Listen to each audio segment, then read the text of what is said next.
नमस्कार साथियों, नमस्कार प्यारे बच्चों। मैं आशु सर, एजुकेशनल फॉर आज जो मेरा चैनल है उस पर सभी का मैं स्वागत करता हूं। देखिए, बड़ा ही विषय हमारे लिए चिंताजनक है कि हमारी जो गवर्नमेंट है वो फैसले जो है स्टिक नहीं ले पा रही है। क्या फैसला लेना है, किसके तहत लेना है, अभिभावक और बच्चों को क्या सपना दिखाना है और सपने को किस प्रकार से चकनाचूर करना है, ये फ़िलहाल सरकार की कुछ नीति रही है। भले ही मैं बीजेपी का कभी सपोर्टर रहा हूँ, लेकिन जो फैसले गलत होते हैं मैं उनको गलत कहता हूँ। सरकार कोई भी हो, जो फैसला सही होता है उसको सही और गलत को गलत कहता हूँ, क्योंकि एक भारत का नागरिक होते हुए मेरा कर्तव्य है गलत को गलत कहा जाए और सही को सही। तो देखिए, फैसला बिल्कुल गलत है। बच्चों के भविष्य के साथ खिलवाड़ है ये। खिलवाड़ किस तरीके से है कि बच्चे जो अभी 10th क्लास का अगर उनका रिजल्ट डिक्लेयर हो जाता और उनके लिए ऑप्शन ये रखा जाता कि पहले जो न्यूज़ आई थी, जो बच्चे जो है मेडिकल या नॉन मेडिकल में जाएंगे केवल हम उनकी परीक्षा ले पाएंगे। एक तो बच्चे जो थे जो मेडिकल या नॉन मेडिकल में जाते उनकी संख्या कम होती। दूसरा, जो महामारी से बचने का उपाय भी होता। अब वो महामारी नहीं रहेगी, अब पता नहीं क्या वो वैक्सीन आ गई है।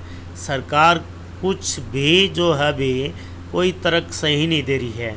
देखिए, अभी 10 बजकर कुछ मिनट पहले 10 बजकर 32 मिनट पर बोर्ड की तरफ से फैसला आता है कि अब 8 जून को नहीं, विज्ञान की परीक्षा के बाद घोषित होगा 10वीं की कक्षा का रिजल्ट। ये हमारे हरियाणा बोर्ड के अध्यक्ष डॉक्टर जगबीर सिंह हैं। इसने क्या स्टेटमेंट दी है कि रविवार को हरियाणा विद्यालय शिक्षा बोर्ड भिवानी द्वारा 8 जून को घोषित किए जाने वाले 10वीं के परीक्षा परिणाम पर यू टर्न ले लिया है। इनका यू टर्न चलता रहेगा। बच्चों का, अभिभावक का जो टर्न है वो टेंशन में गुजरता रहेगा। कुछ घंटों के बाद ही बोर्ड ने अब विज्ञान विषय की परीक्षा के बाद परिणाम घोषित करने का फैसला लिया है। गौरतलब है कि कोरोना के चलते बोर्ड की परीक्षा स्थगित कर दी गई थी। छात्रों के भविष्य को देखते हुए हरियाणा विद्यालय शिक्षा बोर्ड ने 10वीं का परीक्षा परिणाम औसत आधार पर घोषित करने का फैसला लिया था। फैसले के अनुसार 8 जून को परीक्षा परिणाम घोषित किया जाना था। इसके लिए बोर्ड ने सभी तैयारियां पूरी कर ली थी। रविवार देर शाम सरकार के निर्देश के बाद बोर्ड ने परीक्षा परिणाम स्थगित कर दिया। अब बोर्ड ने स्पष्ट किया है कि जो स्टूडेंट्स 11वीं में मेडिकल या नॉन मेडिकल संख्या लेना चाहते हैं उनके लिए परीक्षा देना अनिवार्य है। मैं आपका साथी अश्विनी कुमार ये कहना चाहूँगा आप लोगों के माध्यम से सरकार को, जब मार्च में परीक्षाएं स्थगित हुई, 18 या 17 मार्च के बाद की जो परीक्षाएं थी वो स्थगित की गई जब हरियाणा में कोरोना के केस कितने थे। मुश्किल से कुछ संख्या ही बढ़ी थी, 10, 20, 30। अब जो है संख्याएं 300 से पार जा चुकी है, 500 के नज़दीक है। जब ये एग्ज़ाम लेंगे, यानी जब सिचुएशन अंडर कंट्रोल थी तब परीक्षा ले सकते थे, तब तो इन्होंने ये दिखा दिया कि हम जो है आम नागरिकों की सोच रहे हैं। अब ये फैसला ले रहे हैं कि हम विज्ञान का जो है पेपर लेंगे।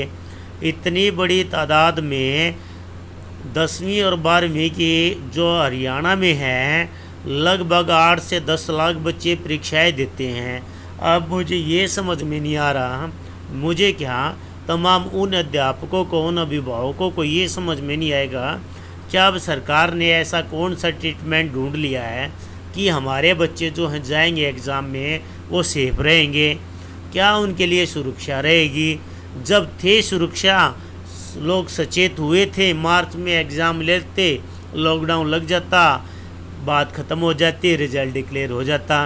अब रिज़ल्ट डिक्लेयर करने वाले थे, पूरी तैयारियां हो चुकी थी, अब कैंसिल किया जा रहा है।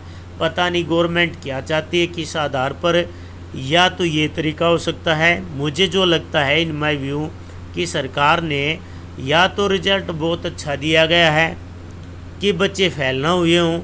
अगर बच्चे फेल नहीं हुए हों तो फिर उनके रीअपियर के या फिर रीमार्किंग के जो पैसे लगते हैं 700-800, जो बच्चे जिनको ये लगता है कि हमारा एग्ज़ाम अच्छा गया था, फीस वही रहती है, तो वो बोर्ड में पैसा जाता है, वो बोर्ड की इनकम बढ़ती है उससे। अब वो पैसा अगर सभी बच्चे पास हो गए 4 सब्जेक्ट में तो पैसा उनको मिलने वाला नहीं था।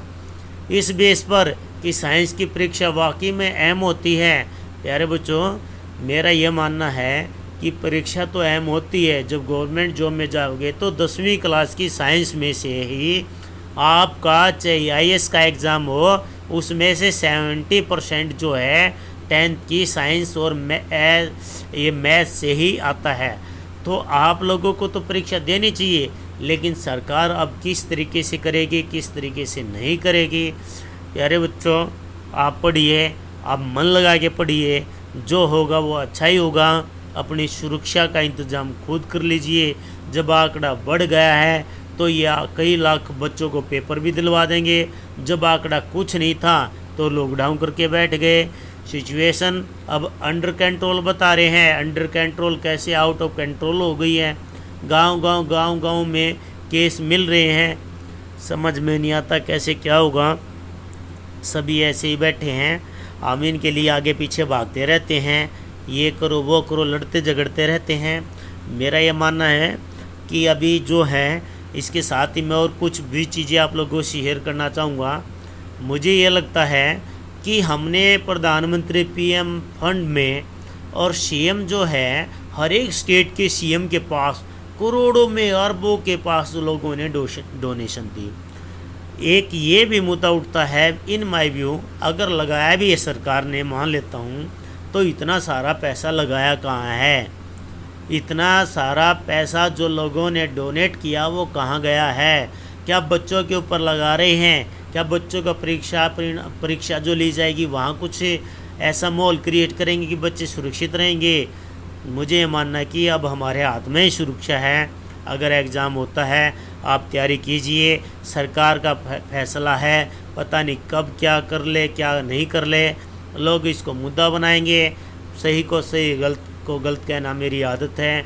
दोस्तों, इसी के साथ जय हिंद। और जो है, मैं साइंस की हिंदी के माध्यम से कल से आप लोगों को, यानी आज से ही, जब ये आप पोस्ट पढ़ोगे 8 तारीख से ही, मैं आप लोगों के लिए फर्स्ट चैप्टर से रिवीजन कराना शुरू कर दूंगा।